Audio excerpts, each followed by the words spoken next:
Hello, welcome to my 2021 book review. Looking back last year, which books stuck with me?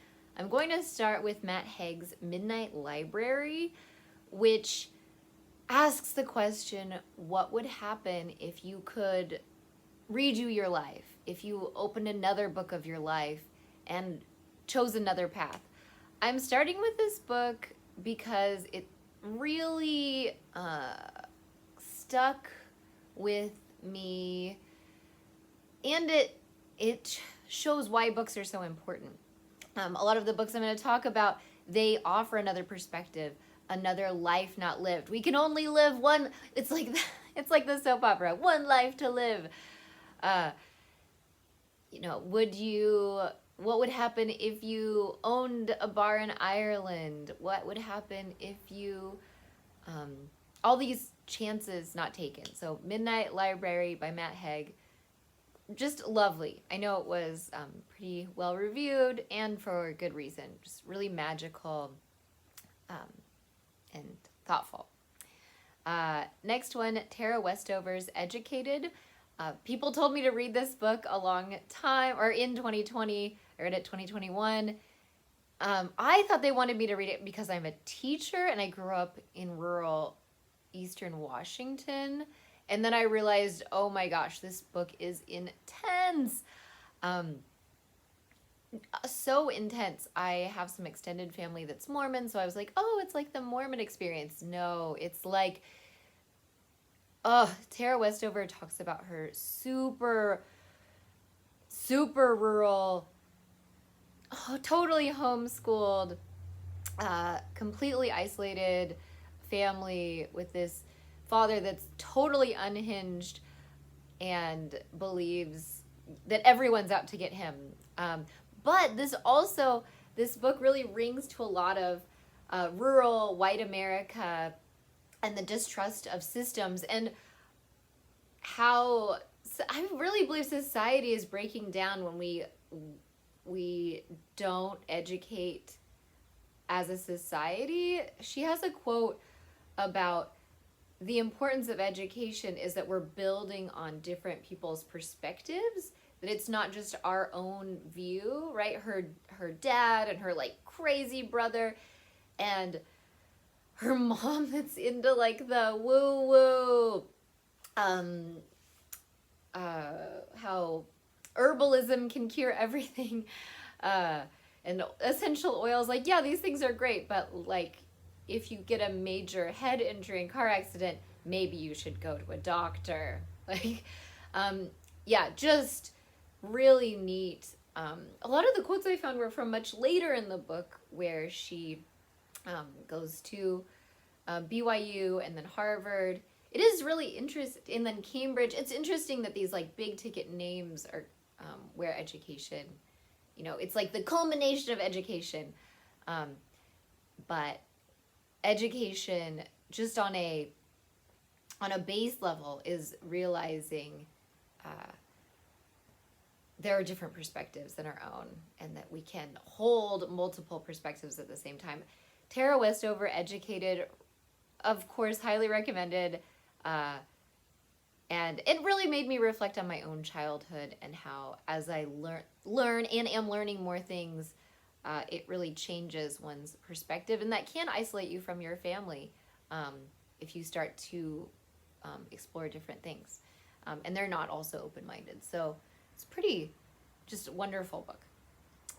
Next one, Darcy Little Badger Alazzo. My friend gave me this book, and it is so delightful. It's a young adult novel, but totally adults should read it.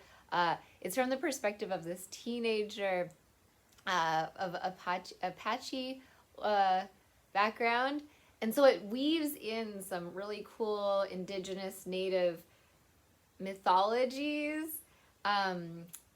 It's so cool. She talks about her grandmother and how her grandmother could talk with the dead, and she also has that power. She has her ghost dog that was her dog, and then he's her little sidekick. They find vampires and talk about like the vampiric nature of like white colonialism, but through a really exciting, delightful detective story trying to solve the murder of her, well, car accident, but murder of her cousin. Really neat native author. Alazzo, yeah, by Darcy Little Badger. Read it. It's so fun. And it's a quick read. It's really awesome. Neil Gaiman's delightful audiobook, Chivalry, tells this wonderful tale of this little old lady who loves thrifting, and she finds the Holy Grail, but she doesn't know it's the Holy Grail. And then this knight from the past comes dashing through her life to convince her to give it to him. It is hilarious. It's a short audiobook and such a delight. The BBC does a wonderful job with the live action audio actors. So wonderful. I guess it's also a graphic novel that just came out this year. So Neil Gaiman, Chivalry, super fun short read. Next, Dolly Parton, My Life and Other Unfinished Business, is wonderful. Dolly Parton is life goals. She's incredible. I'm sure we know that every year she gives tons of books to low-income students, is a champion of education. The proceeds from Dollywood go to support education and reading.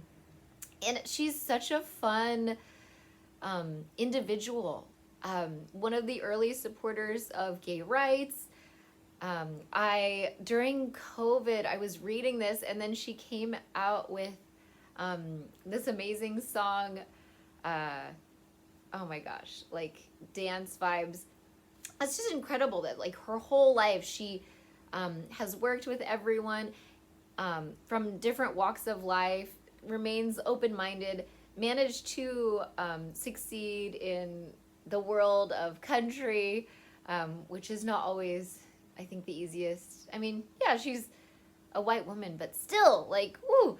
She talks about, oh gosh, she got sued by one of the guys that she worked with, that he took a lot of credit for her work, and she just took the high ground and was like, well, I guess I'm not doing it for the money. I'll just give you all my money and keep doing what I love. Fine. Yeah, she's just such a delightful person. Dolly Parton, fun read, inspiring, right? Yeah, humble beginnings, glorious life, incredible woman. Dolly Parton, love her. Casey Plett Little Fish, next on my list. Written from the perspective of a trans woman, or the author is a trans woman living in Canada, in Winnipeg winters. She discovers that her grandmother has passed away. She gets a phone call from her hometown. She grew up in a Mennonite community, and it goes over the course of a couple months in this winter that's just like so intense. And such a unique perspective. When I was reading this, a lot of my neighbors were trans, are trans. And I feel like it's rare to get books published by trans women authors living now.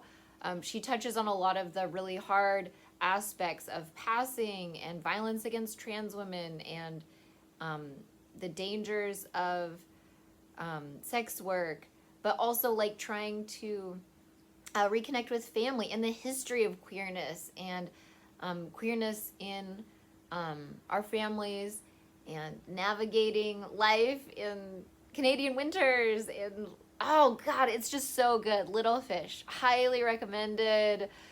Raw city life, musings, great dialogue with the little fish and her friends. Yeah, just so good. So good. Casey Plett. And apparently she has published other things recently, so that's exciting. Next one, Max Lagervier, Genius Foods. I read this book, and I did keto for months after this until I wasn't really doing a good job with it. So it was hard. You have to really stick to it.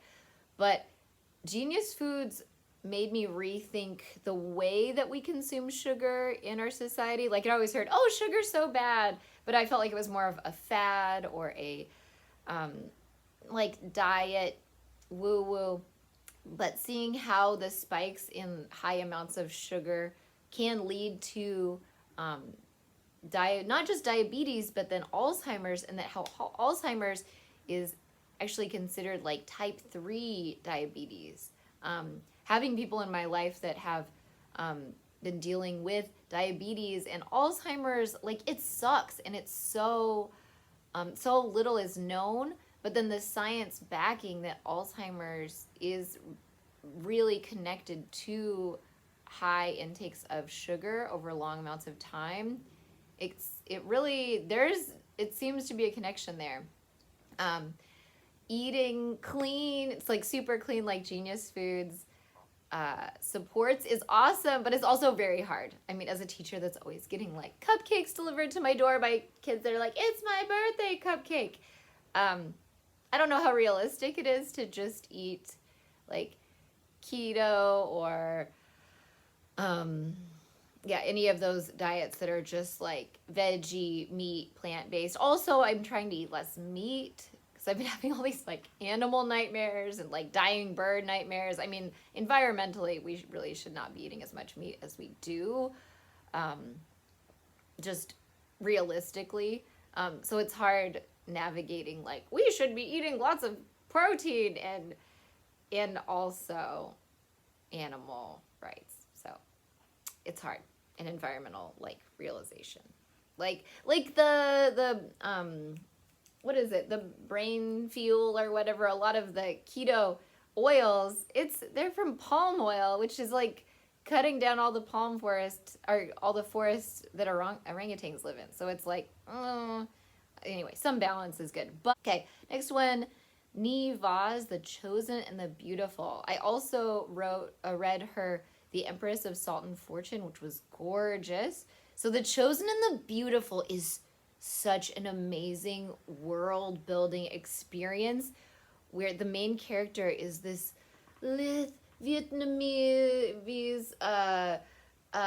1920s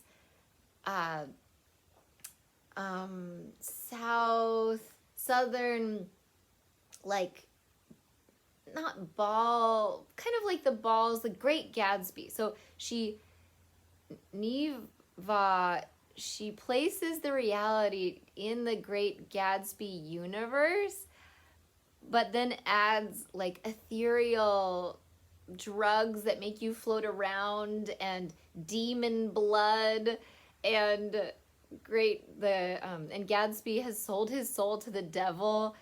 It is so lush. The main character, or one of the main characters, is queer, so it's imagining like those 1920s balls, but like with queerness and demons and these strange drugs. It's so dreamy. Anyway, The Chosen and the Beautiful, incredible. And it also touches on like adoption and race during that time period. So good. So good. And she also has come out with some new work, which is exciting. Next, Janet Fitch, The Revolution of Marina M.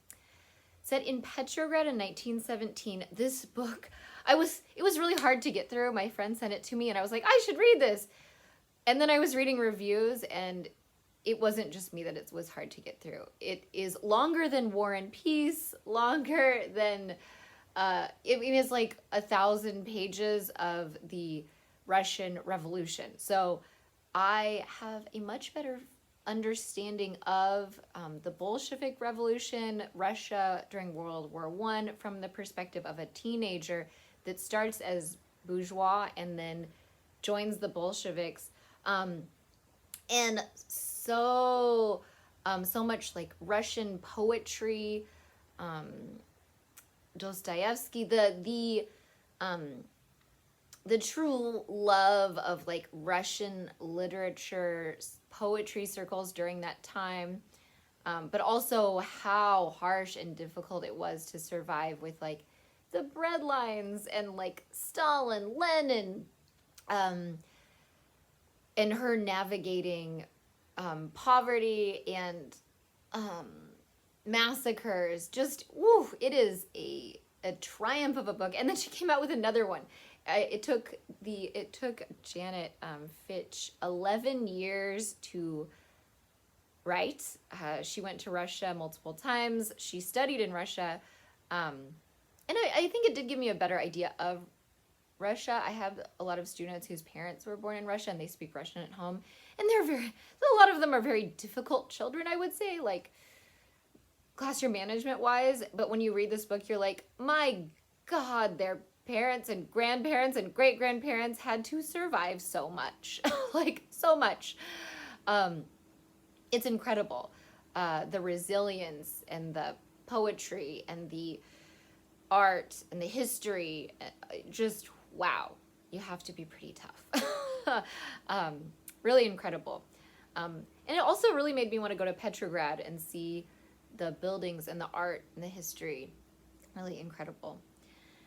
Whew, the Revolution of Marina M. If you have a lot of time and interest in Russian literature. Next one, Stephen Rowley, The Gunko. So fun.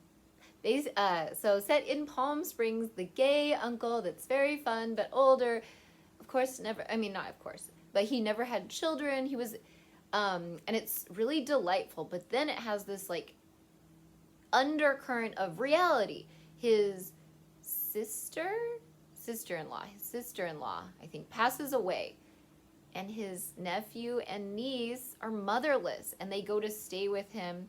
Their dad is having like a mental breakdown because his wife and mother of his children just died. So they come to stay with their uncle in Palm Springs, and he's like, children, no, oh.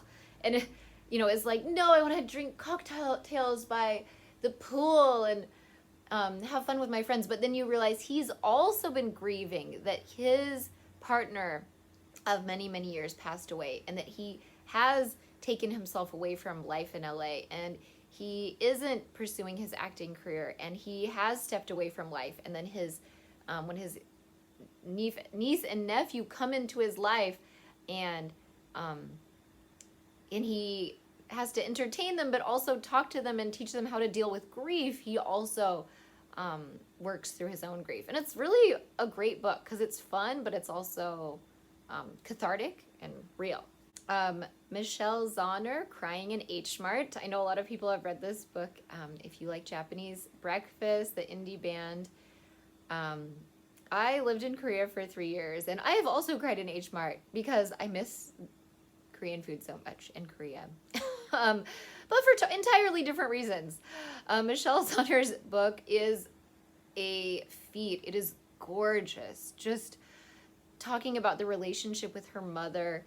So her mother was Korean and her dad is white American. And so when her mother gets cancer and she moves back from the East Coast, she was like living her indie punk rock best life, and she gets this news. She moves back in with her mom and cares for her during the last time of her life. And it is just like heart-wrenching because it just talks about the relationship between mothers and daughters and how difficult they are, but also like our mothers literally made us. They formed us. We come from them. Like no one will love us as much as our own mothers, even if it is fraught and difficult. And then listening to her album after reading this book, oh gosh, I'm like getting teary even thinking about it. It's like so meaningful and intense. And then like how her partner, now like bandmate, now husband, was there for her, and then them just navigating this really difficult time. And then what is generational identity when you leave a place and then, or when your parents migrate and then they pass away, like how do you reconcile your identity in America? Yeah, it's just, so good. It's so good. Woo! Michelle's Honor, crying in H Mart. Ooh, I'm crying just thinking about reading this book, but it's so good. Okay, Emily Strelow's The Wild Birds. Our friend of a friend wrote this, and it's based in the Northwest and tracks 3 disparate stories. One in the late 1800s with this orphan girl that passes as a boy and works in this lighthouse off San Francisco on these islands, collecting bird eggs. And it's so interesting because it is like historical fiction. And another in the desert in the Southwest with this biologist, queer biologist woman that she's like, you learn a lot about like desert biology through her. And then also this teenager in Oregon who is struggling with the relationship with her mom and not knowing who her dad is. But there's a string that connects all these people, and it is this silver container of bird eggs. So it's super great. Very Northwesty, a really beautiful read. Emily Strelo, The Wild Birds. Next, Raven Leilani Luster. Luster was a really raw book. So picture a Black woman in her 20s living in New York City, scraping by. Like a lot of us have been in our 20s just hustling, making it work. And then she is dating various people, as one does, and she gets into this really strange relationship with this older white man who is married in New Jersey, and it's just so intense. The way she talks about like dating while Black and like microaggressions, and then the relationship of like economics and class, but also in this really fun, raw, like exciting New York City dating in your 20s vibe. Just really cool. Luster really stuck with me, the feeling of it. By Raven Leilani. Next, Sonita Perez de Costa, Saudade. So saudade is a Portuguese word that is kind of like a melancholia for missing a place that doesn't exist anymore. Saudade was such a strange book.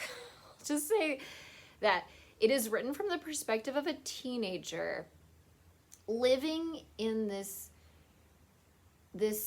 reality. And throughout the book, I resisted the urge to Google what she was talking about, because she would talk about bougainvillea and frangipani. So it was somewhere tropical, but then she'd also say things that I didn't know what they were, and eating food I didn't know where they were. And then some of the words were kind of Portuguese, but then her mom was from Goa and spoke this Indian language, and her dad was missing, but kind of some sort of colonial situation. And so it's a colonial-based book from the perspective of a teenager that has servants that are Black, but you don't know. Like at first I thought it might be in Brazil.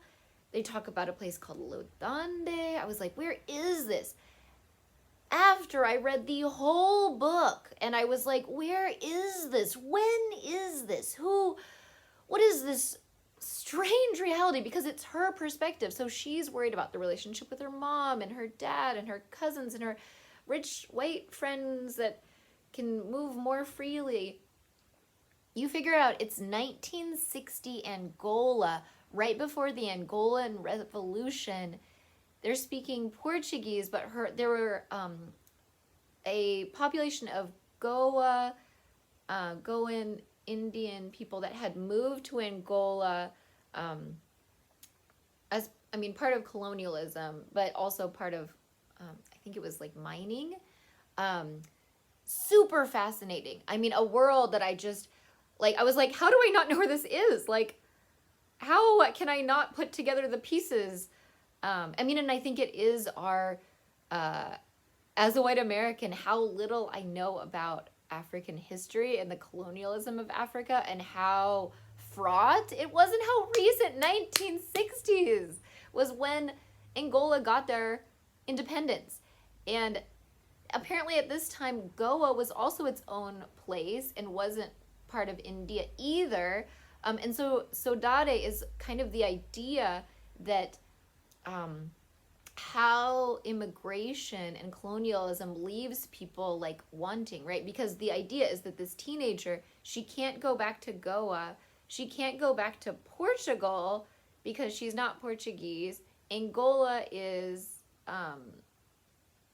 going through a revolution. A lot of her white friends connected to South Africa can go back there. Just so cool. Anyway, Saudade by Sunita Perez de Costa. Short read too, and really eye-opening. Wow. Okay, 2 more. Samra Habib, We Have Always Been Here, a queer Muslim memoir. So Samra Habib, she grew up in Pakistan. And I don't remember the sect of Islam, but her parents are from a very specific kind of Muslim, like not Sunni, not Shia, like another one. And so they're also very oppressed. And so her family moved, so they would be more safe in Canada. And like she talks about growing up in Pakistan and like just as a Muslim girl who kind of felt like she didn't fit in, but then it's like there's a lot of strife happening, so how much of it is just the strife happening around you, and then the racism and bullying that happens when she moves to Canada during I think it was about the time of the Iran wars, and Afghanistan, of course. Okay, so then she is supposed to marry her cousin. Her family's like, no, this will keep you safe and good and she's like, I don't want to marry my cousin, like, no. And then how she just, is kind of figuring out her queer identity while also navigating living in Canada. And it comes to this really beautiful conclusion where she ends up opening, Samra Habib, she opens a Muslim or a mosque for queer people in Toronto, because she ends up feeling really separated because she loves her culture, she loves Islam, it's a part of her identity, but then when she comes out as queer, her family and the community are really like confused and kind of push back and say, well, how can you be both? And then she kind of creates her own space of belonging. So it's like really beautiful. Samra Habib, We Have Always Been Here, a queer Muslim memoir. Highly recommended. And last one, Michelle T, Rose of No Man's Land. My friend gave me this book because she's like, oh, Michelle T is so fun. I never read any of her books before. This is from the perspective of a 14-year-old queer girl who's like just so 14-year-old, so teen. Like she hates school, and like her mom is like melancholic and always on the bed, and they are like pretty poor, but they do have a house. But just her working at the mall, and her like stupid sister Christy, who's always on diets and wants to be famous, and her discovering her queerness, but also like, oh, I mean, I don't want to ruin anything, but like you see what like doing speed would be like, and like it's just so like gritty. It's so gritty. And the dialogue is awesome, and it just like puts you like boop right into this teenager's very interesting life. So Michelle T, Rose of No Man's Land. So a year later, these are the books that I still, they still stick with me, and I think about them. So Pretty cool. I hope this helped. I hope you read some of these books. Let me know what some of your favorite books that have stuck with you are, that gave you a different perspective. Going back to the Midnight Library, like, we can't live multiple lives, but we can kind of live another reality through books from different perspectives. So, cool. Bye.